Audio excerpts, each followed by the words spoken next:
ಬೆಳಗಾವಿ ಗ್ರಾಮೀಣ ಕ್ಷೇತ್ರದಲ್ಲಿ credit fight ಮುಂದುವರೆದಿದೆ. ರಾಜಹಂಸಗಡದಲ್ಲಿ ಕೋಟೆ ಅಭಿವೃದ್ಧಿ ಕಾರ್ಯಕ್ರಮ ಉದ್ಘಾಟನೆಯನ್ನ ಮಾರ್ಚ್ 2ನೇ ತಾರೀಕು ಸಿಎಂ ಅವರಿಂದ ಮಾಡಿಸೋದಕ್ಕೆ ಇದೀಗ ಆಹ್ವಾನವನ್ನ ಕೊಟ್ಟಿದ್ದಾರೆ ಮಾಜಿ ಸಚಿವ ರಮೇಶ್ ಜಾರಕಿಹೊಳಿ.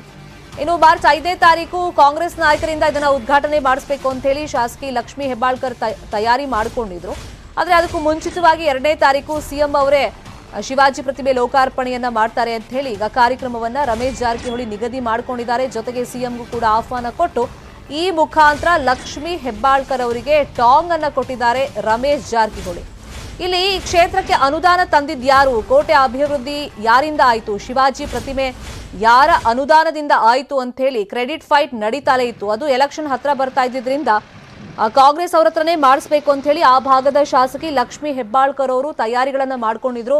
ಇದು ಯಾರ ಅನುದಾನ ಅಂತ ಹೇಳಿ ಸಂಜಯ್ ಪಾಟೀಲ್ ಕೇಳಿದ್ರಲ್ಲ, ಸೊ ಅವರಿಗೆ ಉತ್ತರವನ್ನ ಕೊಟ್ಟಿರುವಂತ ಲಕ್ಷ್ಮೀ ಹೆಬ್ಬಾಳ್ಕರ್ ಸಹೋದರ ನೋಡಿ, ಲಕ್ಷ್ಮಿ ಅವರು ಶಾಸಕಿ ಆದ್ಮೇಲೆ ಲಕ್ಷ ಅನುದಾನವನ್ನ ಈ ಪರ್ಟಿಕ್ಯುಲರ್ ಅಭಿವೃದ್ಧಿ ಮಾಡಬೇಕು, ಕೋಟೆ ಅಭಿವೃದ್ಧಿ ಮತ್ತೆ ಶಿವಾಜಿ ಪ್ರತಿಮೆ ಮಾಡೋದಕ್ಕೆ ಅಂತಾನೆ ತಂದಿದ್ದಾರೆ ಅಂತೇಳಿ ಮಾಧ್ಯಮದ ಮುಂದೆ ಪ್ರೂಫ್ ಎಲ್ಲ ಕೊಟ್ಟಿದ್ರು, ದಾಖಲೆಗಳನ್ನ. ಇನ್ನೊಂದು ಕಡೆ ರಮೇಶ್ ಜಾರಕಿಹೊಳಿ ಅವರು ಹೆಂಗಾದ್ರೂ ಮಾಡಿ ಇದನ್ನ ಸಿಎಂ ಹತ್ರ ಬಿಜೆಪಿ ನಾಯಕರ ಹತ್ರನೇ ಉದ್ಘಾಟನೆ ಮಾಡಿಸ್ಬೇಕು ಅಂತ ಹೇಳಿ ಅವರು ಒಂದಿಷ್ಟು ತಯಾರಿಗಳನ್ನ ಮಾಡ್ಕೊಂಡಿದ್ರು. ಈ ಮುಖಾಂತರ ಟಾಂಗ್ ಕೊಡಬೇಕು ಲಕ್ಷ್ಮೀ ಹೆಬ್ಬಾಳ್ಕರ್ಗೆ ಅಂತ ಹೇಳಿ ಇದೀಗ 2ನೇ ತಾರೀಕು ಅಂದ್ರೆ ಫಸ್ಟಿಗೆ ಲಕ್ಷ್ಮೀ ಹೆಬ್ಬಾಳ್ಕರ್ ಅಂದ್ಕೊಂಡಿದ್ದು 5ನೇ ತಾರೀಕು ಕಾಂಗ್ರೆಸ್ ನಾಯಕರಿಂದ ಉದ್ಘಾಟನೆ ಮಾಡ್ಸಕ್ಕೆ ಅಂತ ಹೇಳಿ ಈಗ 2ನೇ ತಾರೀಕೆ ಸಿಎಂ ಬಂದಿದ್ದನ್ನ ಉದ್ಘಾಟನೆ ಮಾಡ್ತಾರೆ ಅಂತ ವಿಷಯ ಗೊತ್ತಾಗಿದೆ.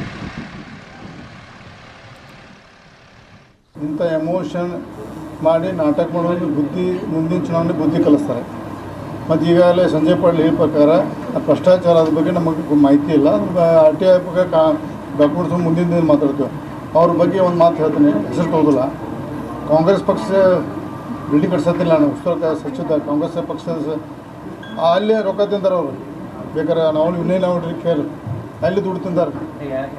ಯಾರ್ದಿಂದ ತಿಳ್ಕೊ ದೊಡ್ಡದ ಮಾತಾಡ್ತಾರೆ, ಬ್ಯಾಗ್ ಹಿಡ್ಯಾರ ಬಾಗಲಕ್ಕೆ ಯಾರು ತಿಂದಾರ ನೋಡ್ರಿ. ನಾನು ಹೈಯೆಸ್ಟ್ ಕೊಟ್ಟೆ ನಾನು ಇಲ್ಲಿ ದುಡ್ಡು ಒಂದು ಕೋಟಿ ಬಡ್ದು ನಾನು ಕೊಟ್ಟೆ. ಅದು ಬಿಲ್ಡಿಂಗ್ ಕಟ್ಟಕ್ಕೆ ಅದ್ರೊಳಗೆ ದುಡ್ಡು ತಿಂತಾರೆ ಅವರು. ಬ್ಯಾಗ್ ಕಳೆದ 5 ವರ್ಷದಿಂದ ವಿಡಿಯೋ ನೋಡ್ರಿ. ಆವಾಗ ಗಾಡಿಗಳು ಆವಾಗ ಇರುವಂಥ ಸ್ಟೈಲು ಈಗಿನ ನೋಡಿದ್ರೆ 5 ವರ್ಷ ಇಲ್ಲಿ ದುಡ್ಡು ಬಂತು, ಹೇಗೆ ಗೊತ್ತು